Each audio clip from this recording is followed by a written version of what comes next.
CBT News, celebrating 10 years of delivering the news and content automotive professionals count on. CBT News, 10 years strong. Subscribe today.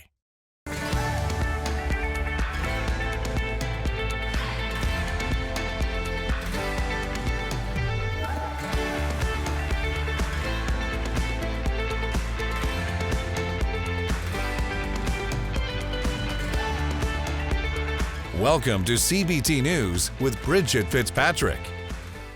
Good morning, everyone. Welcome back to CBT News. I'm Bridget Fitzpatrick. Thank you so much for joining us. Here's Chris Riggins with today's top stories. Thanks, Bridget. Starting off our coverage, Hyundai expects to sell 7.52 million vehicles by the end of this year, beating 2022 sales totals by 670,000. Fueling the Korean automaker's optimisms are record-high backorder numbers and resolving supply chain interruptions.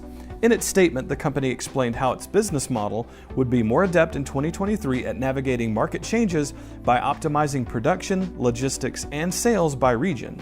Hyundai fell short of its 7.16 million sales goal last year by 4%.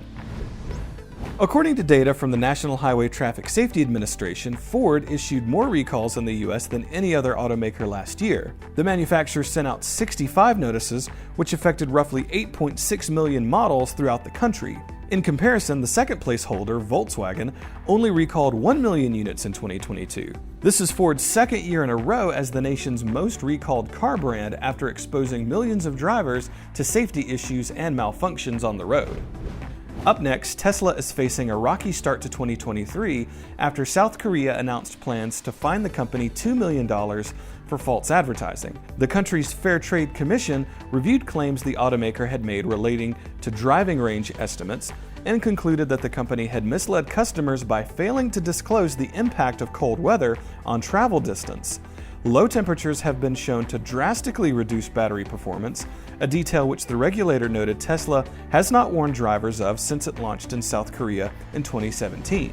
Finishing up our coverage, electric vehicle owners may earn up to $15,000 per decade thanks to new bidirectional battery technology.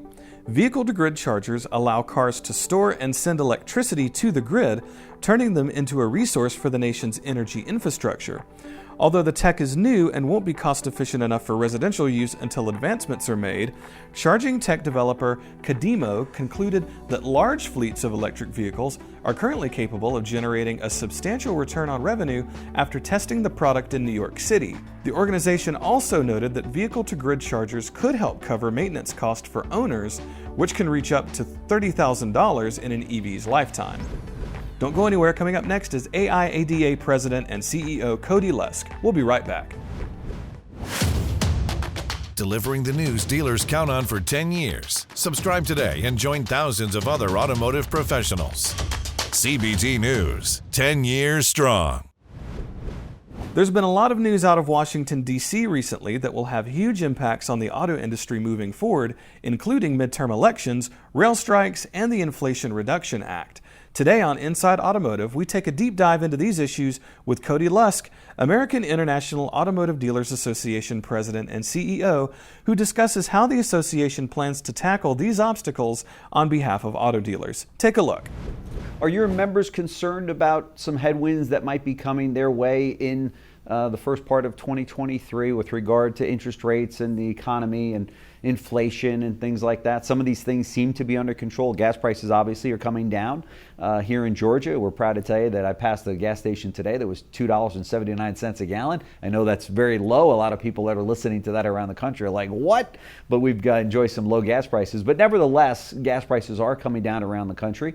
And it looks like inflation, while it is not where we need it to be, is also coming down as well. But nevertheless, there are some dealers that I talk to that are concerned about things that are out there right now that might affect their business. Well, I think there's always, things have been going pretty well for the last couple of years. Yeah. So I think there's always this, I think I've talked to a lot of dealers who are talking to a lot of their managers to try to prepare that things might not go as well as they've gone the last few years. And so you need to prepare for that. But I think on the whole, that's still pretty good. Yeah. And I think they're optimistic. I mean, I've talked to dealers across the country the last couple of weeks, and they're still looking for product. And in a lot of instances, even though you hear stories about, oh, their pipeline's getting back and there's still stuff in there, a lot of dealers are still, as you head into December, which is a pretty big month, they're still looking for things to sell. There's other recalls that are going on, so maybe you can't sell certain brands. So there's, I think, there are headwinds, but I think on the whole, people are excited that, 2023 will be exciting. Again, inflation's coming down.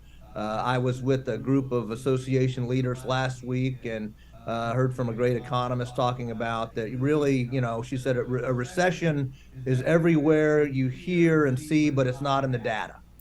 So I think it's kind of interesting to think, and she said we're in more of what you would think of as an emotional recession as opposed to an actual one. So I think that was a little optimistic. Sure. Hopefully we'll turn into 2023. We might have a few headwinds, but maybe they're not as strong as we might feared from a few months ago. Sure. All right, be sure to watch this interview in its entirety right here at cbtnews.com.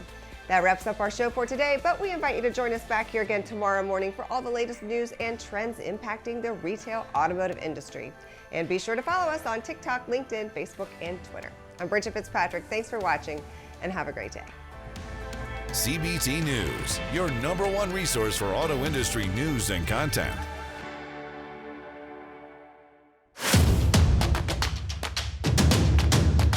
Join the #1 most watched newscast in the automotive industry.